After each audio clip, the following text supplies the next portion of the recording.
Evangelho segundo Mateus, capítulo de número 20, é o mesmo texto que nós lemos semana passada, leremos hoje para darmos sequência ao raciocínio que iniciamos na semana passada. Aleluia!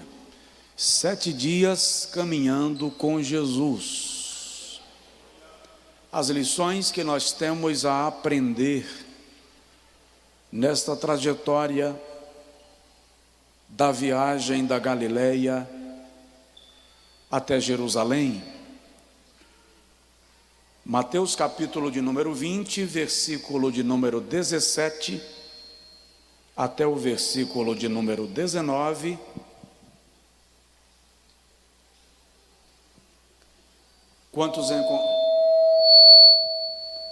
Quantos encontraram podem dizer amém? Estando Jesus para subir a Jerusalém, chamou à parte os 12 e no caminho lhes disse: Eis que subimos a Jerusalém, e o Filho do Homem será entregue aos principais dos sacerdotes e aos escribas, e o condenarão à morte, e o entregarão aos gentios para que dele escarneçam, e o açoitem, e crucifiquem, e ao terceiro dia ressuscitará. Diga amém.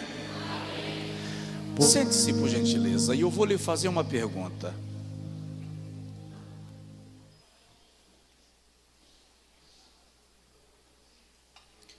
Se estivéssemos nesta viagem com Jesus, da Galileia para Jerusalém, e se tivéssemos presenciado todo o seu sofrimento na cruz, ainda o seguiríamos?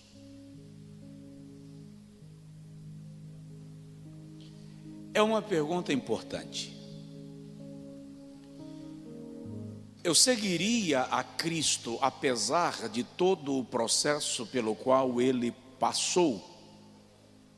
Ei, Jesus não foi condenado como Salvador, ele foi condenado como réu. Ele foi condenado como malfeitor.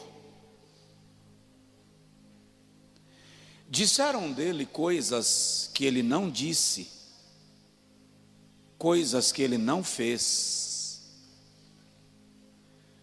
Subornaram testemunhas contra ele,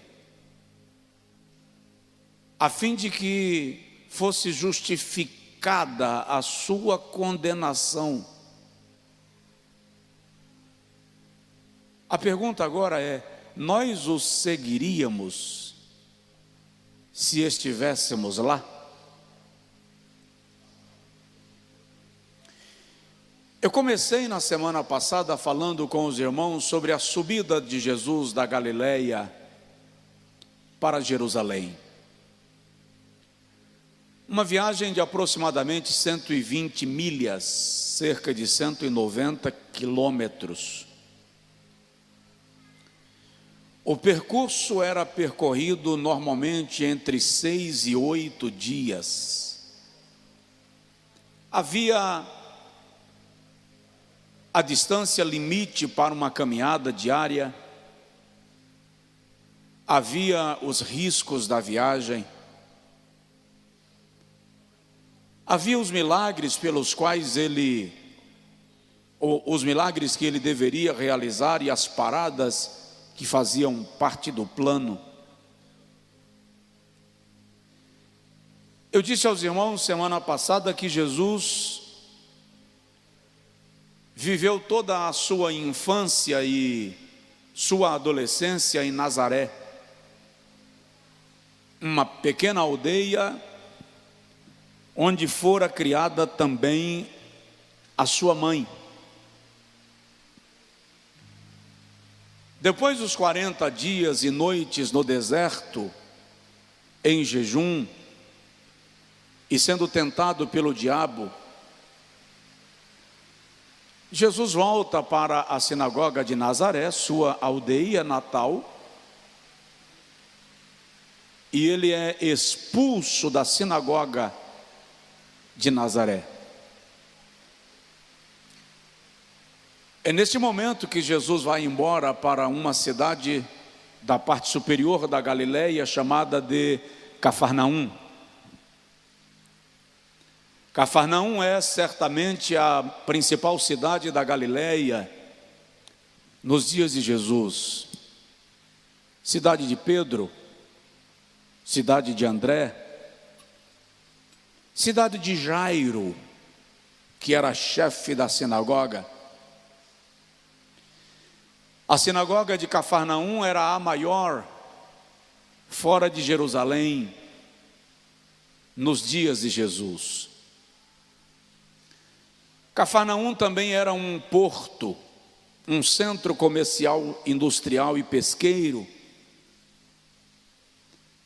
Em Cafarnaum havia uma guarnição romana e um ponto ou um posto de alfândega que controlava a entrada e a saída de todos aqueles que iam para a Judéia ou que de lá vinham para outras regiões da Palestina nos dias de Jesus. Falei com os irmãos na terça-feira passada que nos dias de Jesus a Palestina era dividida em 3 regiões: Judéia, Galileia e Samaria.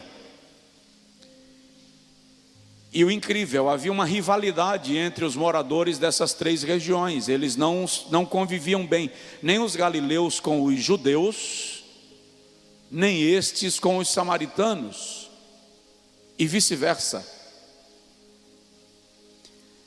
É em Cafarnaum da Galileia que Jesus desenvolve a maior parte do seu ministério. A maior parte dos seus milagres foram operados na região de Cafarnaum e do Mar da Galileia. É em Cafarnaum que Jesus surpreende a Pedro com a pesca imprevisível. É em Cafarnaum que descem um paralítico à sua frente para que ele o cure, e antes de curá-lo ele lhe perdoa os pecados. É na região do Mar da Galileia que Jesus multiplica pães e peixes. O seu primeiro milagre, a transformação de água em vinho, foi feito em Caná da Galileia, portanto na mesma região. Por diversas vezes Jesus anuncia aos seus discípulos que em algum momento ele encerraria as suas atividades na Galileia e iria para Jerusalém.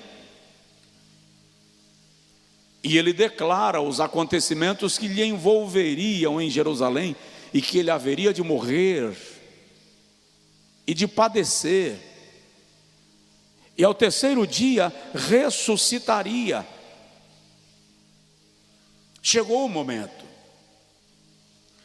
3 anos e meio do ministério de Jesus.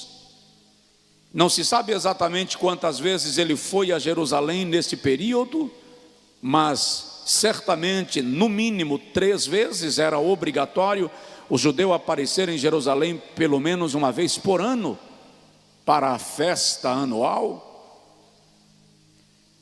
Porém agora, diz o versículo 17, Jesus está subindo para Jerusalém. É a sua última ida. É uma subida longa. Jesus sabe que é a última vez que ele vai a Jerusalém e que agora ele está indo para morrer. E é incrível que, sabendo que vai para morrer, ainda assim ele vai.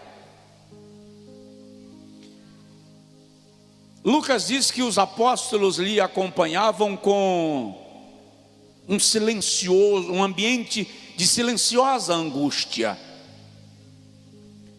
silenciosa apreensão. Você vai entender alguns fatos por conta desse temor, desse cenário, desse momento que se está vivendo. Diversos milagres e episódios se dão nessa subida. E ele vai pelo caminho que passa por algumas aldeias e cidades. Eu disse aqui que havia outras rotas para ir a Jerusalém, mais curtas, por sinal. Mas os judeus optavam por esta por conta das pequenas aldeias que ofereciam alojamentos, lugares para comprar comida, hospedagens de uma noite. E à medida que Jesus sobe, ele vai observando o comportamento dos seus apóstolos, como eles lidam com o processo. Eu falei com os irmãos que a viagem de Jesus a Jerusalém pode ser dividida em 3 etapas. Na primeira, ele convida aqueles que desejarem ir com ele. Na segunda, ele avisa: quem for comigo me verá sendo glorificado. Mas antes disso, me verá padecendo, sofrendo, sendo exposto e moído. E na terceira etapa, ele está nas cercanias de Jerusalém. E eu falei sobre isso no domingo da Santa Ceia. Todo o movimento da sua entrada em Jerusalém causa um alvoroço sem tamanho. E no outro dia eu poderei detalhar isso para os irmãos com um pouco mais de precisão. O fato é que eles vão subindo com Jesus e algumas lições são ensinadas. E eu partilhei aqui semana passada as 2 primeiras lições. Qual foi a primeira? Um convite desconcertante. Não vou dar detalhes porque já falei terça-feira passada, mas Jesus diz: se alguém quiser vir após mim, negue-se. A compreensão desse versículo muda muita coisa do que nós compreendemos do significado de seguir a Cristo. Primeiro, porque ele está dizendo é se quiser. Ninguém é obrigado. É se estiver de fato decidido. E o detalhe: quem decide seguir a Cristo está proibido de voltar atrás. Se tiver alguém do seu lado, diz para ele: não tem volta. Não tem volta. Nós aprendemos essa lição semana passada. Eu até lhe peço, lhe sugiro ouvir a mensagem outra vez. Está lá disponibilizada no nosso canal. Depois vem uma segunda lição que Jesus ensina para nós, que é em relação à posição no reino de Deus. Quando a mulher de Zebedeu, querendo promover os seus meninos, diz: mestre, eu quero que os meus filhos se assentem contigo no teu trono, um do lado direito, o outro do lado esquerdo, porque eles vão reinar contigo. O resto dos crentes se ajeitem como der. Eu gosto do pedido dela, é muito interessante. E a resposta de Jesus é uma surpresa: eles poderão beber do cálice que eu beberei? E eles estavam esperando a resposta de Jesus, porque afinal de contas eles queriam a promoção. Chegam na frente do mestre e diz: nós beberemos? E Jesus diz: do cálice que eu haverei de beber, também vocês beberão? Quanto a sentar-se comigo no meu trono, compete àquele a quem o meu Pai quiser conceder. Então aqui Jesus nos ensina que há posições do reino de Deus que não depende do seu currículo, da sua história, de quem fala por você. Está no campo da soberania divina. É Deus quem decide e é Deus quem determina, porque dele é o reino e o poder e a glória para sempre. Você entendeu? Diga amém. Mas vamos continuar aprendendo algumas outras lições. Tem diversas, eu só selecionei 7. Mas são diversas lições que Jesus ensina nesta viagem. 7 dias caminhando com Jesus, irmão, é uma aula inteira do reino de Deus. A terceira lição que Jesus ensina nessa viagem, esses episódios todos que eu estou mencionando acontecem nessa caminhada, tá? A terceira lição que Jesus ensina está no capítulo de número 19, versículo 20. Mateus cita no capítulo 19, versículo 20. Lucas cita no capítulo 18. Lucas é mais cuidadoso na ordem cronológica dos fatos. Até pela sua formação, ele é médico. Lucas está acostumado a organizar os seus relatos de forma mais sequenciada. Por outro lado, há também o público para quem o escritor escrevia. Então, a disposição do texto se organiza de acordo com a estrutura mental e cultural de quem vai ler em primeira mão o texto. Então, por exemplo, Mateus está escrevendo para os judeus, Lucas está escrevendo para os gregos, e os gregos são os pensadores do mundo antigo. Daí Jesus ser apresentado para os gregos como o filho do homem, porque eles conseguem compreender a linguagem humana. Já Mateus está apresentando Jesus como o rei, por isso ele apresenta a sua genealogia, porque um rei tem que ter genealogia. Então, no relato de Lucas, a ordem dos fatos está cronologicamente melhor ordenada.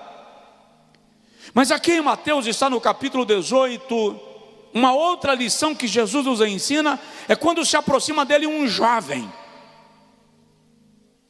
E o texto o apresenta como um mancebo de qualidade e rico. Um rapaz que guardava todos os mandamentos, regras e ditames da lei. E ele chega diante de Jesus e diz: bom mestre, que farei para herdar a vida eterna? Olha a lição. Jesus olha para o jovem rico e diz: por que me chamas bom? Nenhum é bom senão Deus. Jesus está falando de natureza perfeita, da natureza da bondade. E o jovem diz, e Jesus diz: se tu queres entrar na vida, guarda os mandamentos. Eu gosto disso. O rapaz convicto, convencido e até vaidoso diz: quais mandamentos? Os estudiosos dizem que essa pergunta do rapaz denota algo do tipo: tem alguma coisa que eu não sei? E aí Jesus repete aquilo que ele já sabe: não matarás, não adulterarás, não dirás falso testemunho, honra a teu pai e a tua mãe. E o jovem interrompe Jesus e diz: mestre, isso aí para mim não é novidade. Tudo isto eu tenho feito desde a minha mocidade. Jesus então, olhando para o rapaz, diz: então, se tu queres ser perfeito, vai, vende tudo que tens, dá-o aos pobres, e terás um tesouro no céu. Depois vem e segue-me. Nessa viagem, Jesus vai se encontrar com 2 homens ricos. Um é chamado de um mancebo de qualidade, o outro é chamado de o publicano, Zaqueu. Se colocasse esse jovem, Zaqueu, no púlpito da igreja, para a igreja julgar quem deveria entrar no céu, certamente Zaqueu seria condenado e esse jovem já seria ordenado ao apostolado. Mas Jesus está nos ensinando aqui que toda obediência desprovida de amor é mero sacrifício. Ele está ensinando a partir da lição que dá a esse rapaz, que se nós aprendermos a obedecer, mas não aprendermos a amar, não aprendemos nada. Seremos escravos das regras, seremos escravos dos mandamentos da lei e da religião, mas não poderemos representar a Deus se há ausência de amor, ausência de capacidade de empatizar com o próximo. Vai e vende. Só que Jesus não está estabelecendo uma regra doutrinária. É a única vez que Jesus manda alguém vender tudo, dar aos pobres para depois segui-lo. Ele não disse isso a Nicodemos. Ele não disse isso a Zaqueu. Jesus não disse isso às mulheres ricas que mantinham o seu ministério, Lucas 8, versículo 2 e 3. Por que ele está dizendo ao jovem de qualidade? Porque o jovem está se escondendo atrás da própria religiosidade para justificar a sua dignidade de entrar no céu. Jesus está querendo que ele entenda que não é pelo guardar os mandamentos, não é pelo princípio da religiosidade que se entra no reino dos céus, é pela disposição de seguir a Jesus sem olhar para trás. E é por isso que Jesus diz isso para ele: eu estou indo para Jerusalém e eu não vou voltar. Se você quer me seguir, abre mão do que você está deixando para trás e me segue, porque quem decide caminhar comigo não pode olhar para trás, não pode ter motivo para retroceder. Se a minha e a sua caminhada com Cristo não exige de nós a disposição de renúncia absoluta, então não é com Cristo que estamos caminhando. Depois vem e me segue. Você não tem nada que te prende. Falei com os irmãos aqui semana passada que quando Jesus diz tome a sua cruz, era normal no contexto que Jesus estava falando. Quando alguém passava com uma cruz, ele já estava condenado. Carregar a cruz revelava que o indivíduo já estava debaixo de uma sentença. Jesus está dizendo: quem decide me seguir já está debaixo de uma sentença, já morreu para o mundo, nada lhe prende mais, vai caminhar, vai avançar. Não está como aqueles que saíram do Egito, mas estão com saudade do Egito. Querido, quem aceitou a Jesus como Salvador e pretende morar no céu, não sente mais saudade da vida de outrora. O seu alvo é o céu. Provoca o vizinho e diz para ele: nada pode te prender, nada pode te segurar no passado. Jesus está ensinando para aquele jovem que muitos perdem o direito do reino de Deus porque estão apegados às suas posses. É nesse texto que Jesus diz: quem tiver deixado casa, irmão, pai, mãe, por amor de mim, receberá 100 vezes mais e herdará a vida eterna. Mas qual é o nosso problema? Eu não posso deixar nem a namorada. Eu quero servir a Cristo arrastando comigo tudo aquilo, toda a minha bagagem. Se o namorado chegar para mim e disser: você escolhe se você vai ficar comigo ou se vai seguir esse teu Jesus, eu fico com o namorado, eu fico com a namorada. Eu não consigo abrir mão nem das coisas temporárias, incertas, por amor a Cristo. E a lição que Ele está nos ensinando é: quem me segue não pode estar preso por uma cordinha lá atrás. Vai abrir mão de qualquer coisa para me seguir, porque quem vai para Jerusalém não volta, não retrocede. E eu vou repetir: vai ter tribulação? Claro que vai. Quem não teve nenhuma tribulação essa semana, levante a mão, por favor. Eu quero passar um dia com você. Vai ter problemas? Vai. Você vai se sentir desanimado? Vai. Quem nunca desanimou da sua própria fé? Levanta a mão, por favor. Não, pastor, depois que eu aceitei Jesus, não tive um só dia de desânimo, não tive um só dia de dúvida. Todos tiveram, mas você permanece aqui.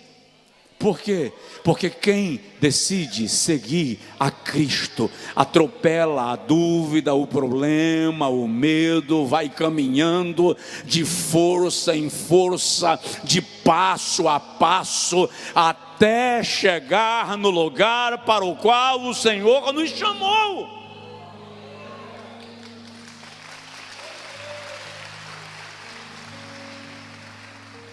Vamos lá. Jesus dá mais uma lição. Já aprendemos que seguir a Cristo exige tomar a cruz. E, incrivelmente, ninguém é obrigado. Já aprendemos que não adianta seguir a Cristo pensando na posição que vai ter no reino de Deus. Se vai ser promovido. Já aprendemos que se queremos seguir a Cristo, é preciso renunciar, abdicar, abrir mão. Mas a viagem continua. Caminhando com Jesus para Jerusalém, é inevitável passar por Jericó. Tem que passar em Jericó. E acontece em Jericó algumas coisas. Acontecem em Jericó algumas coisas extraordinárias nesta viagem. Tanto Mateus quanto Marcos e Lucas relatam a chegada de Jesus em Jericó. Só que tem diferença nos relatos. Por exemplo, Lucas e Marcos dizem que Jesus estava chegando em Jericó. Mateus diz que Jesus estava saindo de Jericó, versículo 29. O que aconteceu? Acontece que aparece um cego, ou dois,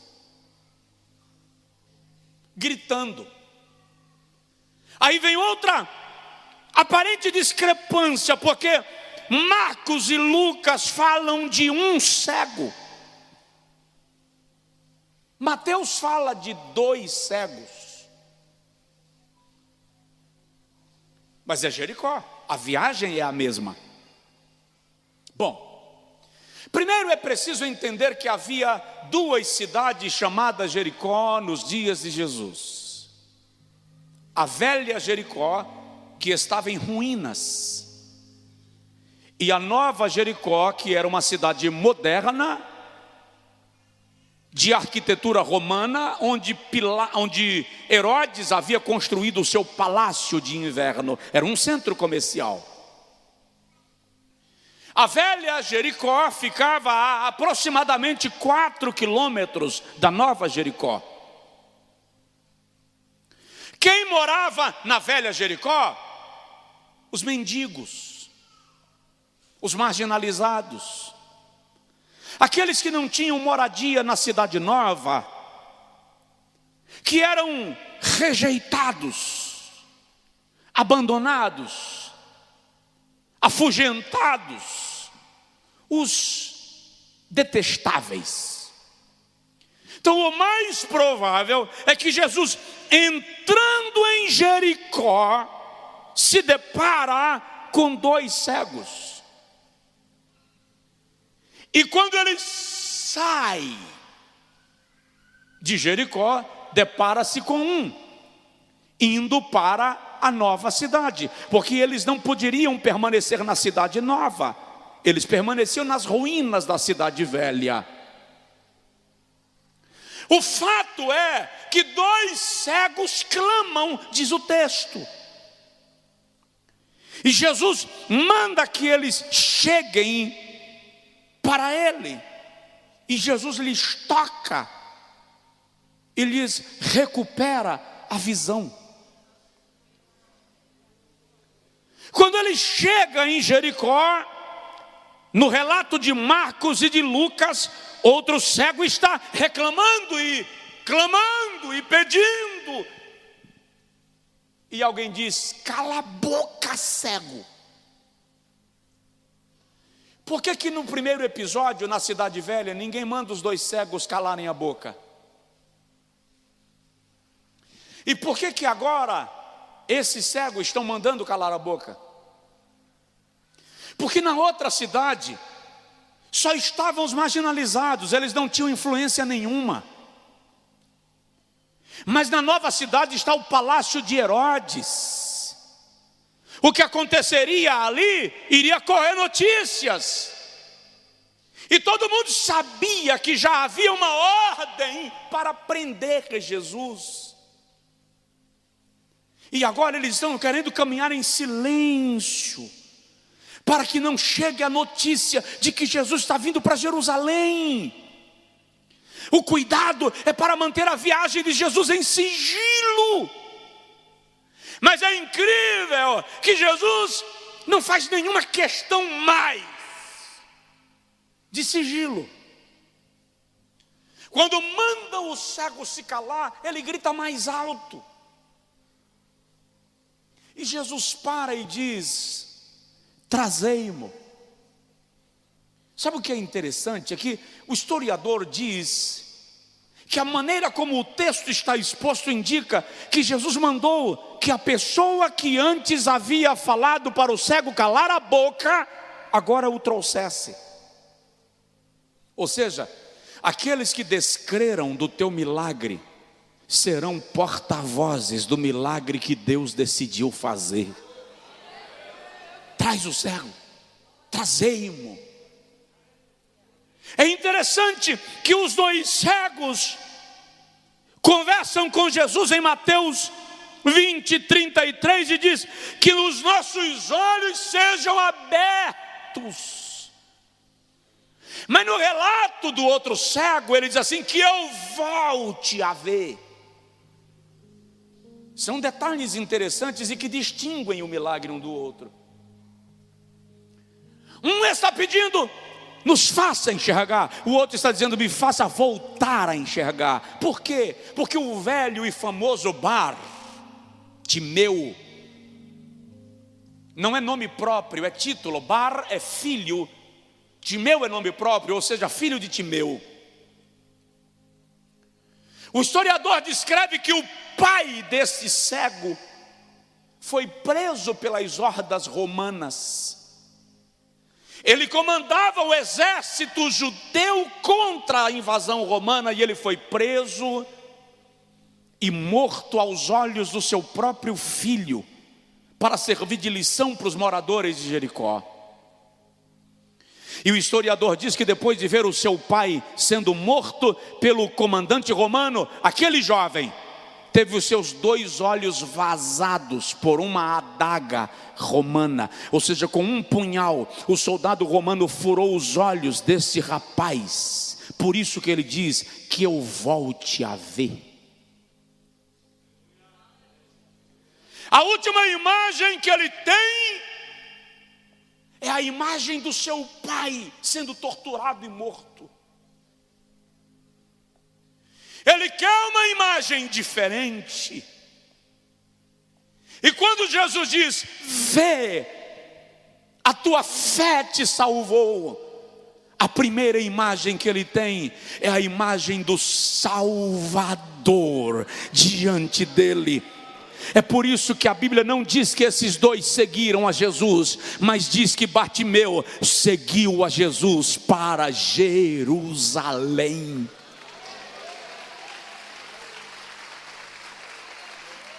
Aprendemos aqui que Jesus, mesmo indo para a morte, vai deixando partículas de vida para aqueles que transitam o seu caminho. Mesmo precisando de uma misericórdia que não teria, ele libera a misericórdia que os homens não conheciam. Ele tem compaixão daqueles que clamam a ele. Chegando em Jericó, ele cura 2 cegos. Saindo de Jericó, ele cura 1 cego. Mas ele vai continuar a caminhada, porque tem outra Jericó na frente. Lá na frente está a Jericó de Zaqueu. A Jericó onde mora um auditor fiscal da alfândega romana. Zaqueu é um homem odiado pelos judeus. Por quê? Porque os publicanos eram judeus que trabalhavam para os invasores romanos. Eles cobravam impostos dos seus próprios conterrâneos para beneficiar o cofre de Roma e patrocinar a guerra de Roma. E o historiador diz que Roma tinha uma política de impostos diferente, do tipo: você agora será publicano, servidor judeu a serviço de Roma. Cobre de impostos o que você quiser, contanto que X venha para os romanos. Não havia limite. O auditor, o cobrador de impostos, estabelecia o imposto que ele queria. A fatia de Roma era encaminhada e o que sobrava era dele. Por isso que Zaqueu diz: se eu tenho defraudado alguém, se eu estou sendo injusto nas taxas que estou estabelecendo. Quando Zaqueu ouve o barulho, provavelmente chegou a notícia na Jericó Nova que o nazareno passou na Jericó Antiga e curou 3 cegos. Zaqueu disse: é minha chance, é minha hora, eu tenho que conhecê-lo. Por que Zaqueu corre para uma figueira brava? Porque Jesus não era obrigado a entrar na Jericó Nova. Ele podia passar pela estrada que margeava a cidade, sem entrar na cidade. Então Zaqueu corre para uma figueira brava na beira da estrada. Ele não tem certeza se Jesus vai entrar em Jericó. Então Zaqueu diz: eu preciso vê-lo, quero conhecê-lo. E ele corre, de alguma forma, arruma um jeito de subir numa figueira. Se esconde entre as folhagens para esperar o Galileu passar. Mas o coração do Galileu é apaixonante.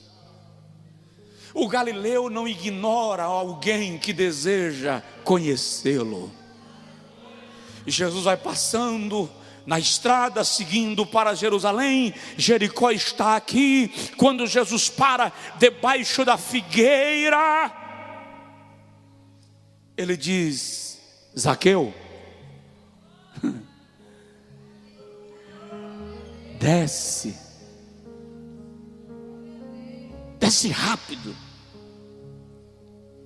porque hoje eu vou dormir na tua casa. Agora preste atenção numa coisa: havia uma excomunhão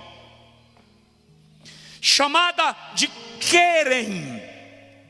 Era a pior excomunhão que o templo impetrava sobre alguém. Quem estava sob esta excomunhão era proibido de entrar no templo. Não podia ir nem na área externa do templo.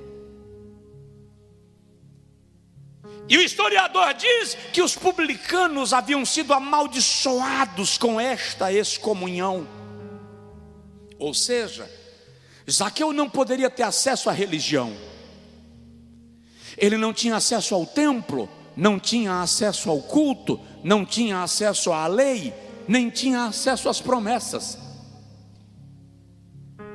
Agora, a promessa, o próprio templo, a própria graça, o próprio Deus está parado debaixo da árvore onde Zaqueu está escondido e diz: vem, porque você não entra no templo, mas eu entro na tua casa. Vem, porque você não alcança as promessas, mas a promessa te alcança. Vem, porque a lei te é negada, mas a graça te alcança. Eu vou dormir na sua casa. Qual é a lição? Onde a religião fecha a porta, Deus abre.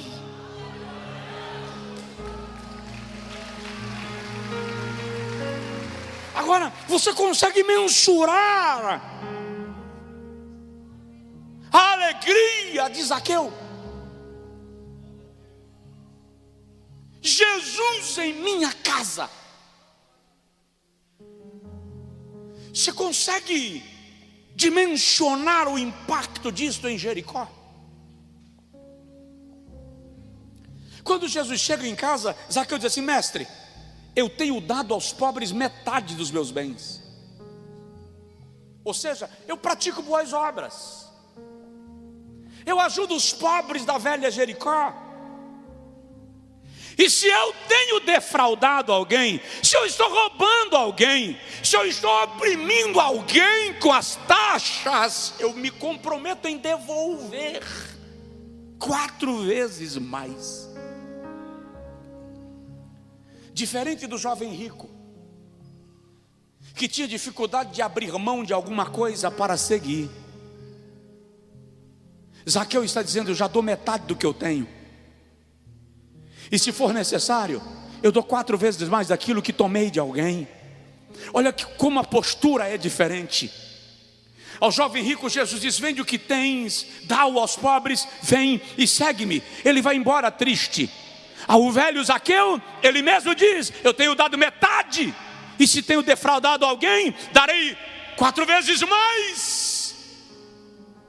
Do jovem rico Jesus diz: quão difícil entrará um rico no reino dos céus. De Zaqueu Jesus diz: hoje veio salvação a esta casa, porque este também é filho de Abraão. Conseguiu entender que a diferença não está na riqueza, nem na pobreza? A diferença nem está em guardar os mandamentos ou em ser publicano. A diferença está num coração que se abre para a mensagem do reino de Deus. Jesus salvou a casa de Zaqueu e dormiu lá. A lição que nós precisamos aprender nesta viagem é que Jesus não quer passar direto na porta da nossa casa. Ele quer morar lá. Mais do que isso, Jesus não diz hoje veio salvação a Zaqueu. Ele diz hoje veio salvação a esta casa. A salvação de Deus é para a tua casa. Se tem alguém perto de você, diz para ele: a salvação é para a tua casa. Tua casa. Este é o plano divino sobre nós e acerca de nós. Na subida para Jerusalém, nós vamos aprender que a nossa família está no plano de Deus. Que pais, filhos, parentes fazem parte desse plano. Que Jesus não ignora um coração que se quebranta diante dele. Que Jesus nem abre mão de você, ainda que alguém tenha fechado a porta do templo para você.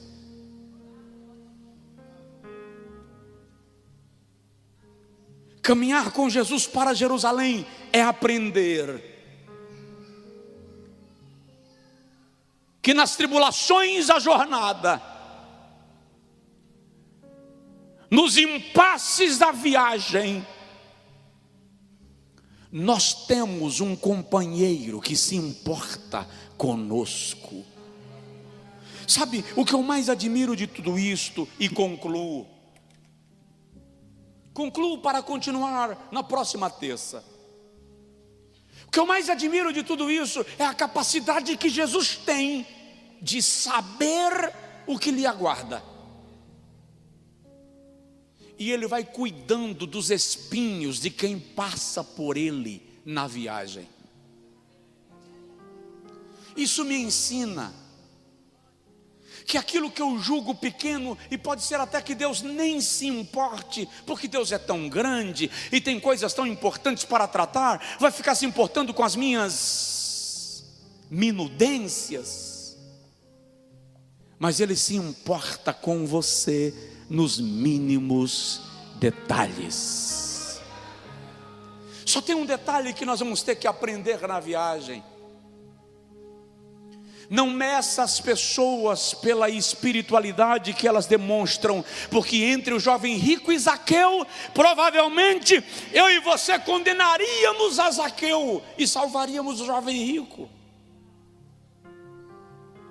E Jesus ensina que a verdadeira entrega é aquela que se dá no coração do homem. Vamos ter que aprender que o cego, quando clama, representa nós mesmos em nossa cegueira, clamando por socorro. E Jesus para nos ouvir, ainda que alguém diga que Ele não se importa com você. Vamos precisar aprender que o coração do meigo salvador não ignora o coração do pecador que decide conhecê-lo. Fica de pé, por favor, quem puder.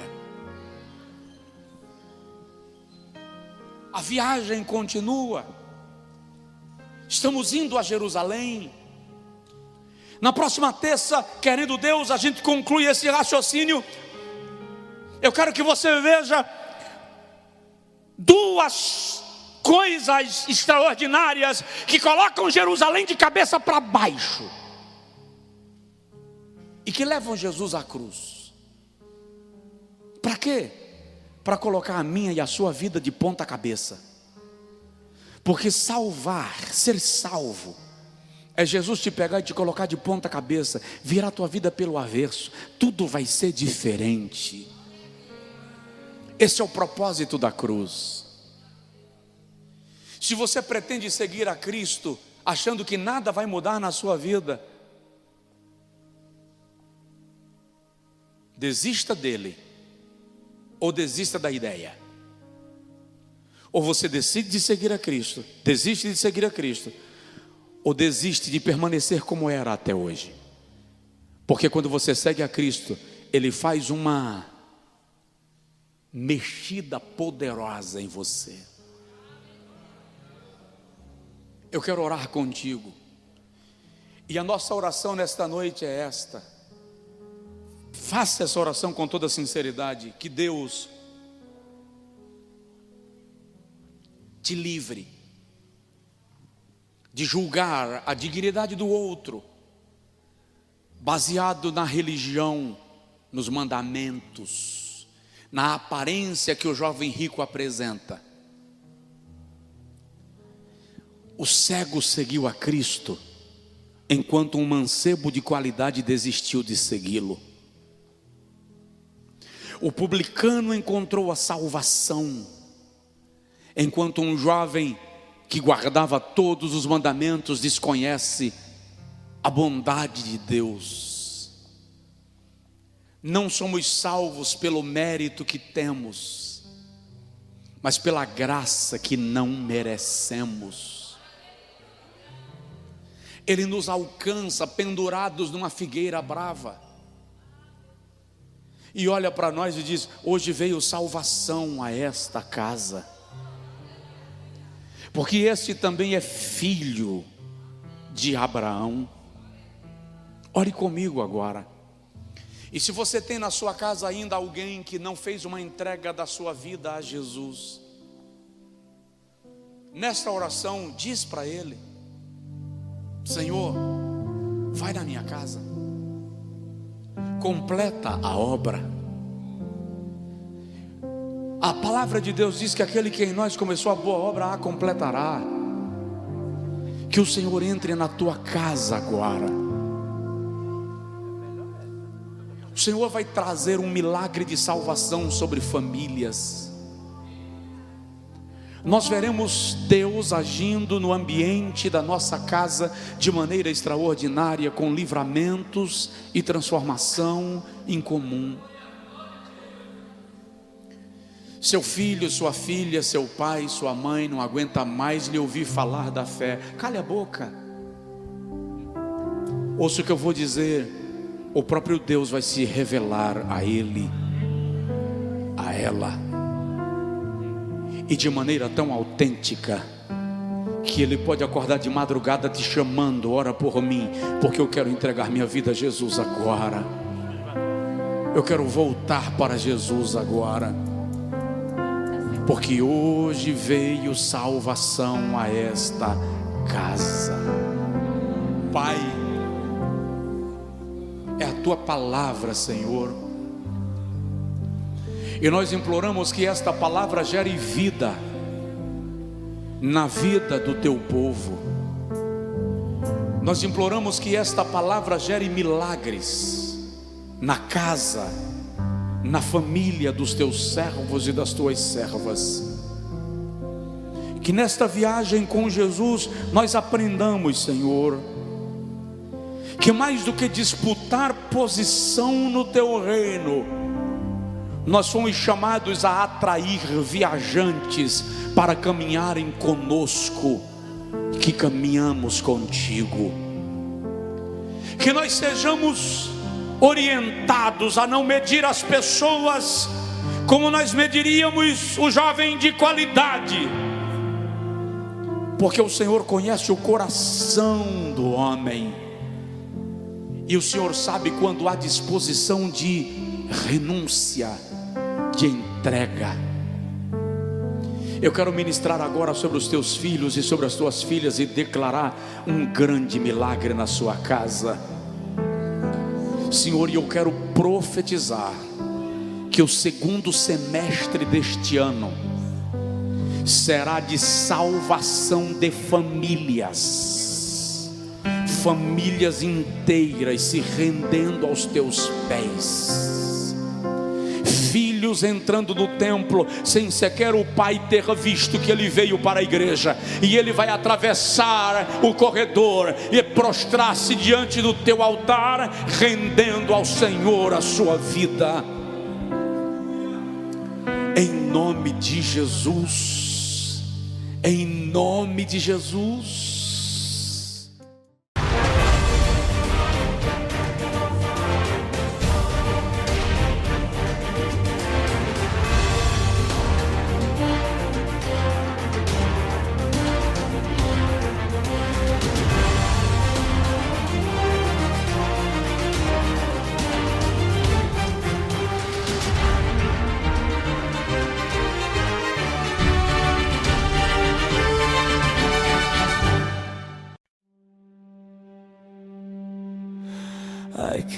the fragments of our vow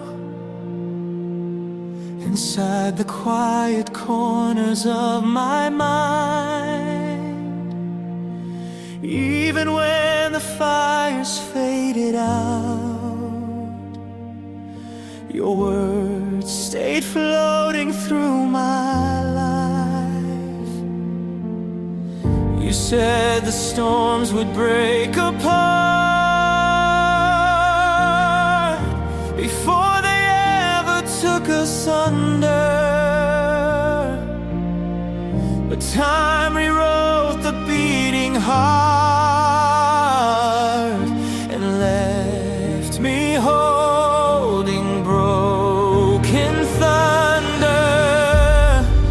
I tried to outrun what you left behind, but the truth keeps pulling me back in.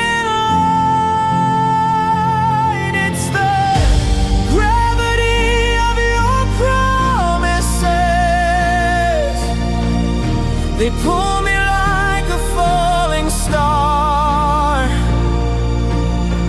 Even after every tear and distance, your echoes know just where we are. I keep moving yet I'm orbiting the memories I can't dismiss. I'm still caught inside your universe and the gravity of your promises.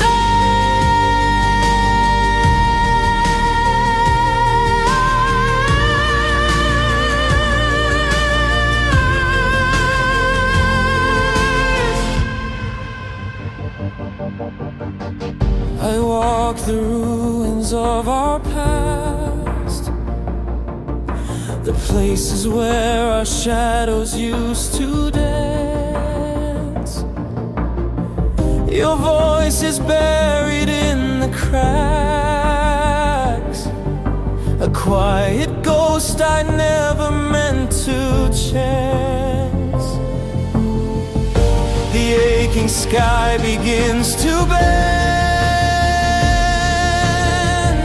as constellations shift above me.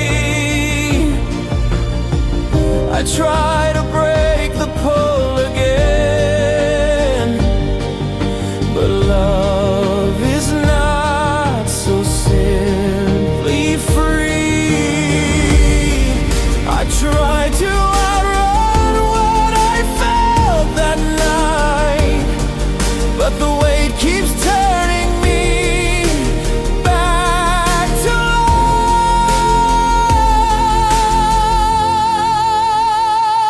light. It's the gravity of your promises.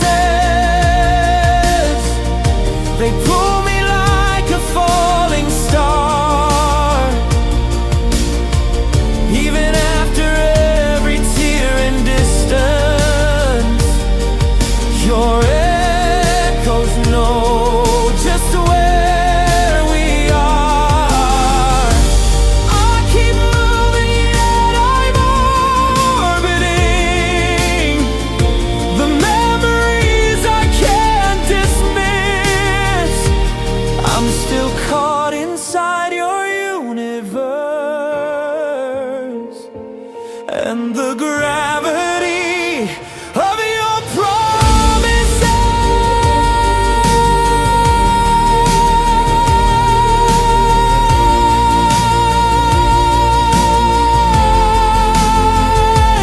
Maybe some truths were meant to stay beneath the bones of yesterday. Maybe some love is built to last, even when everything has passed. If I could let go, I would try, but the pull is stronger than goodbye.